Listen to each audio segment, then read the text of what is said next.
beaucoup l'occasion de parler, alors je pensais que mes cordes vocales, elles marchaient plus. Je pensais qu'elles avaient peut-être durci, qu'elles avaient pu se casser et que peut-être je les avais avalées une nuit sans m'en apercevoir.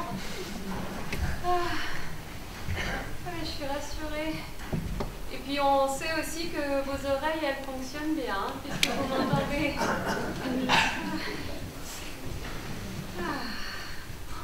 Oh, c'est mélodieux. Ah, c'est agréable dans mes oreilles. Bon, après, je me suis renseignée pour savoir comment ça marche vraiment, les cordes vocales, les oreilles, tout ça. Alors, en vrai, on prend de l'air par les poumons. Et ensuite, quand l'air il ressort, il passe par la gorge, là comme ça. Hop, si on dit que la gorge c'est ça, et bien à peu près au milieu, ici on a 2 replis de chair comme ça, c'est des muscles, c'est les cordes vocales.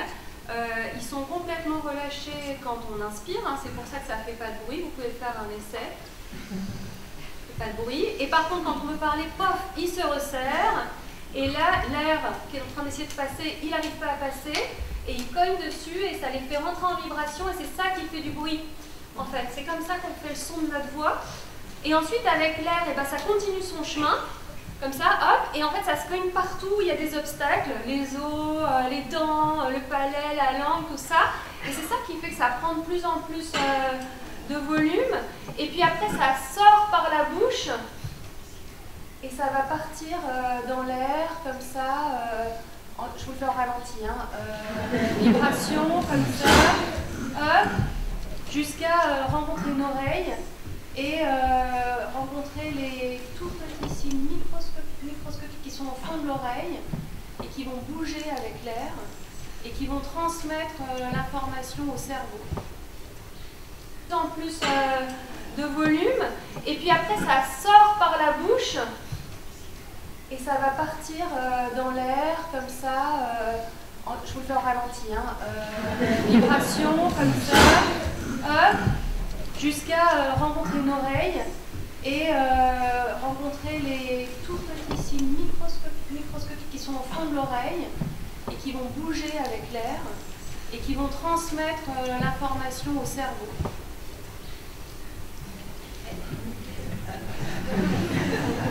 La nature est bien faite.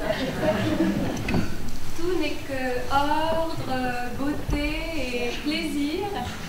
Et alors, moi, j'avais pensé que c'était multicolore, arc-en-ciel, bien même pas été, mes cordes vocales et mes cils auditifs. Et en fait, j'ai regardé des vidéos médicales. Et en fait, c'est la vie des monstres sous-marins. Surtout les cordes vocales qu'on a tous là dans la gorge. Si je vous le fais au ralenti, ça ressemble vraiment à ça. Attendez, je me concentre. Ok, ça.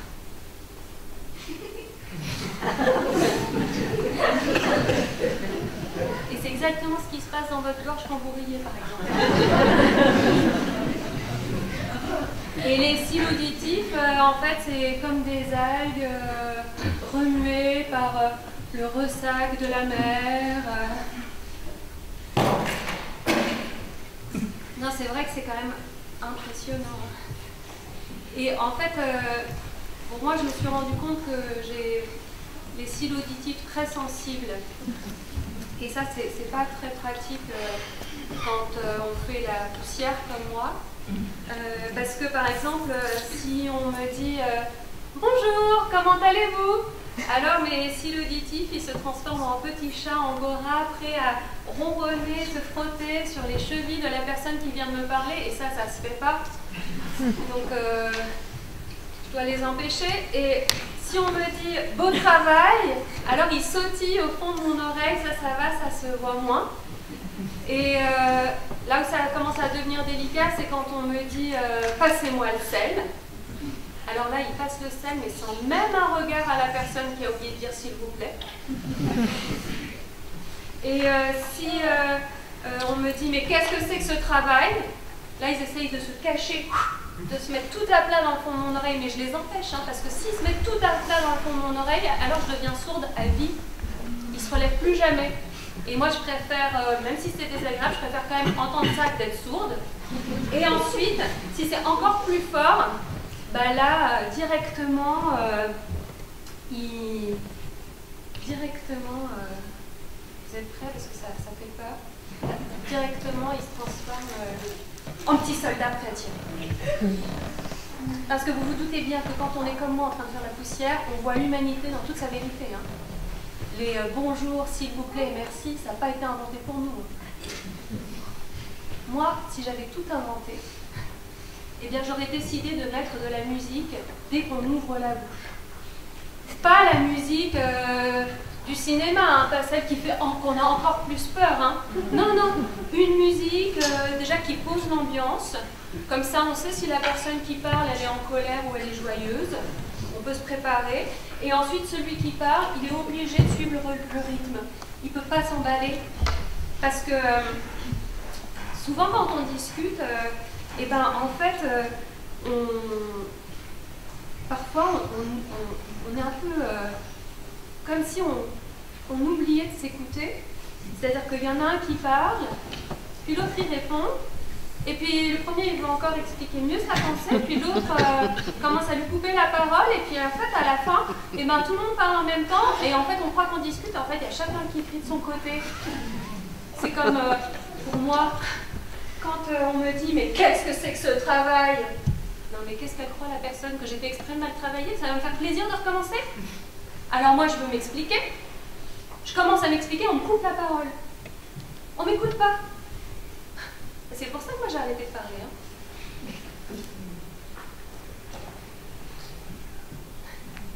En même temps avec vous j'ai vu que c'était différent tout de suite. Et puis pour être vraiment sincère, il fallait vraiment que je fasse un test. Parce que je ne savais plus si ma voix elle existait ou pas. Et puis en plus je ne savais pas si elle n'avait pas changé. Parce qu'en fait, on a chacun une voix unique, hein, puisqu'elle dépend de la forme des cordes vocales, des os, de tout ça. Mais donc elle change au fur et à mesure de la vie. Donc là, maintenant, tout de suite, on a chacun une voix unique, mais en plus unique au moment présent. C'est-à-dire que là, par exemple, on est comme un orchestre de voix. Ce serait magnifique.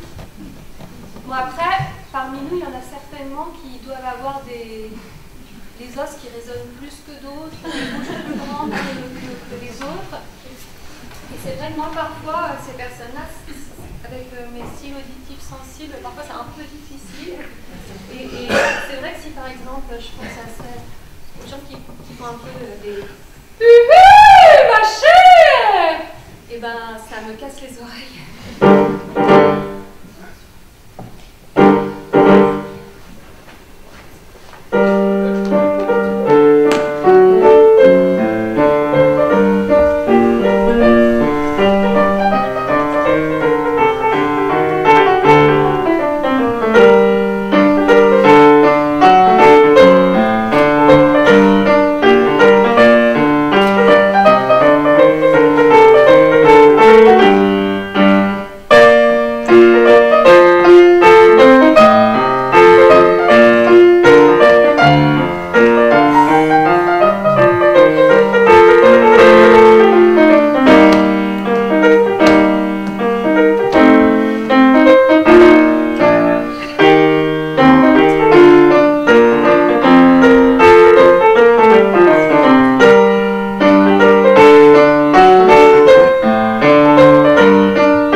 Voilà, parce que, en fait, moi je pense que le langage, il a été créé pour avertir du danger.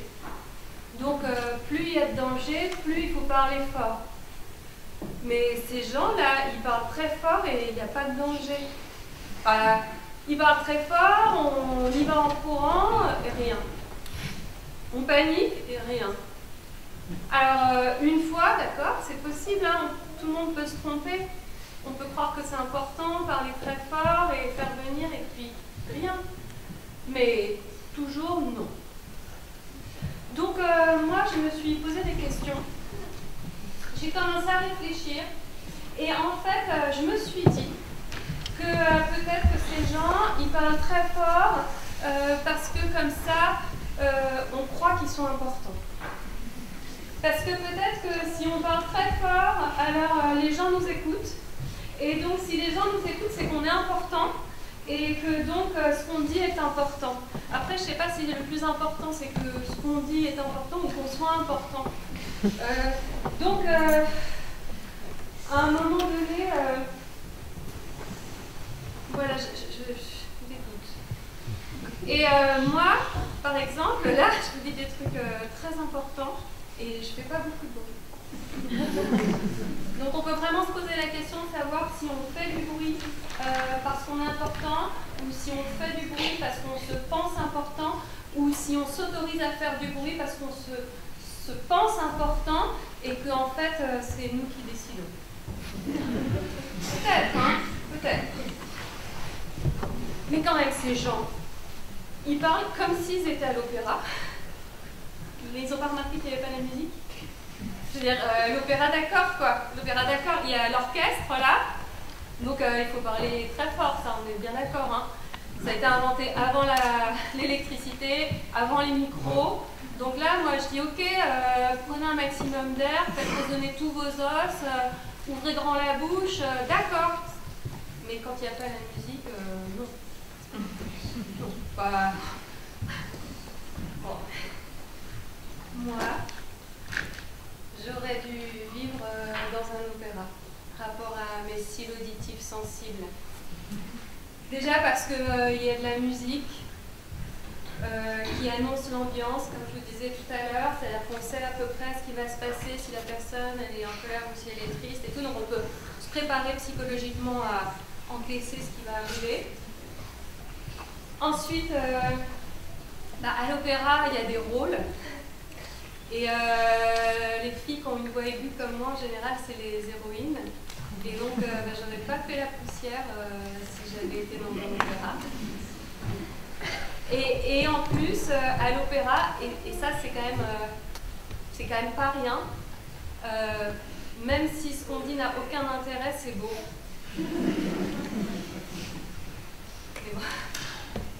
En tout cas, là, je suis bien tombée parce que mon collègue, il a le même problème que moi, des cils auditifs sensibles. Et il a développé une super compétence qui est qu'il trouve toujours la musique qui va avec ce que notre patronne elle a à dire. Donc, elle parle très fort, mais on s'est mis d'accord avec elle pour qu'il y ait toujours la musique. Donc, avant, ça nous cassait les oreilles. Et maintenant, c'est beau, hein. Mais c'est vraiment très beau. Voire même, il y a des moments, elle parle et ça me fait même du bien. Ça me détend. Parfois, ça me fait rêver. J'ai beaucoup de chance. Et bon, ça m'aide pas à parler parce que, en fait, quand on a une voix comme elle derrière la mienne, voilà, donc c'est aussi pour ça que j'ai arrêté de parler. Mais voilà, en tout cas, cette solution, c'est quand même la meilleure pour moi à l'heure d'aujourd'hui. Et parce que quand on fait la poussière, quand même, on vit de drôles de choses. Hein. Nos cils auditifs vivent de drôles de choses. Je vous dis ça parce que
Dans un salon,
des cieux.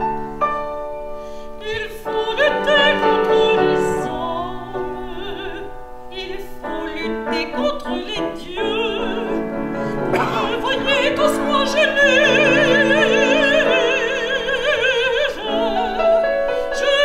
et ça ne sert à rien, comme si l'on avait ma chute. Un jour ou l'autre, il faudra bien. Un jour ou l'autre, il faudra bien. Dis-moi, Vénus, quel plaisir trouves-tu à faire ainsi cascader, cascader la vertu?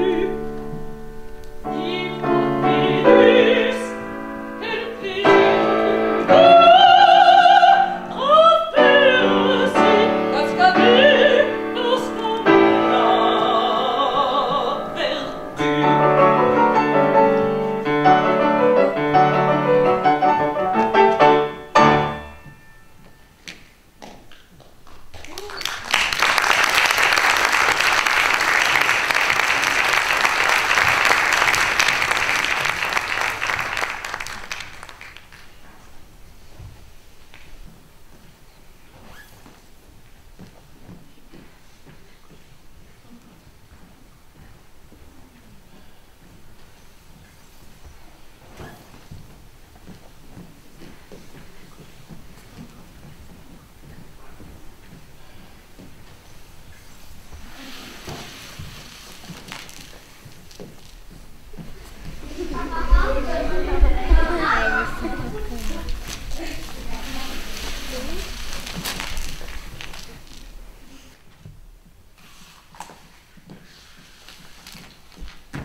casse-cou, le gardeur de cavale.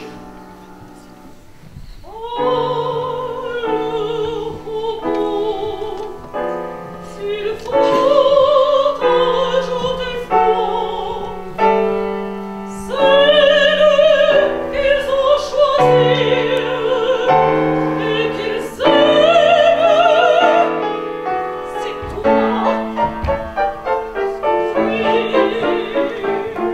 Voici la saison mignonne, voici la saison où les canons font le choix, où les canons font le choix.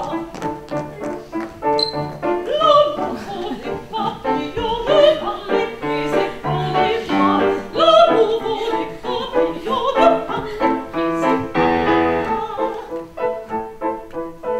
Les jours vont sont en quête de filles avarées, après le fait, la coquette le père se fait payer, et puis de nous se donne, puis de nous se donne, qui passe de jolis doigts.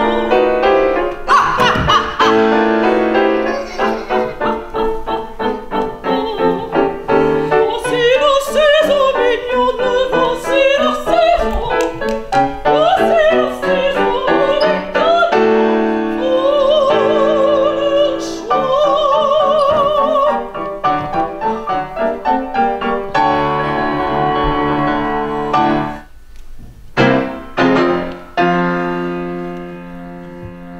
Quand je vous aimerai, ma foi, je ne sais pas. Peut-être jamais, peut-être demain, mais pas aujourd'hui, c'est certain.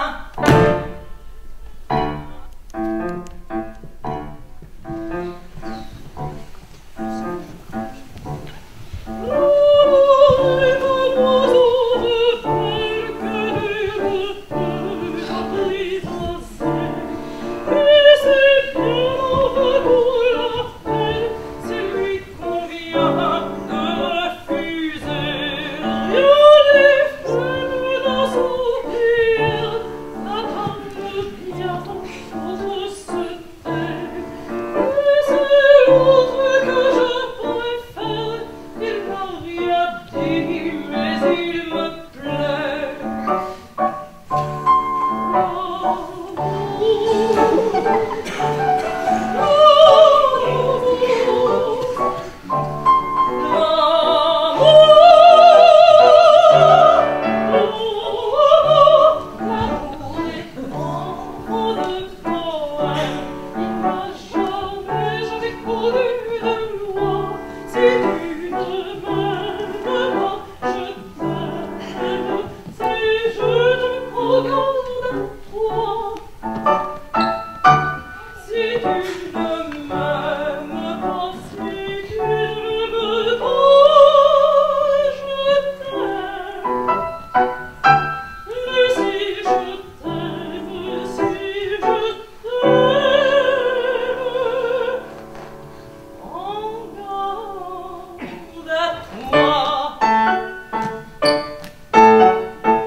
Il vient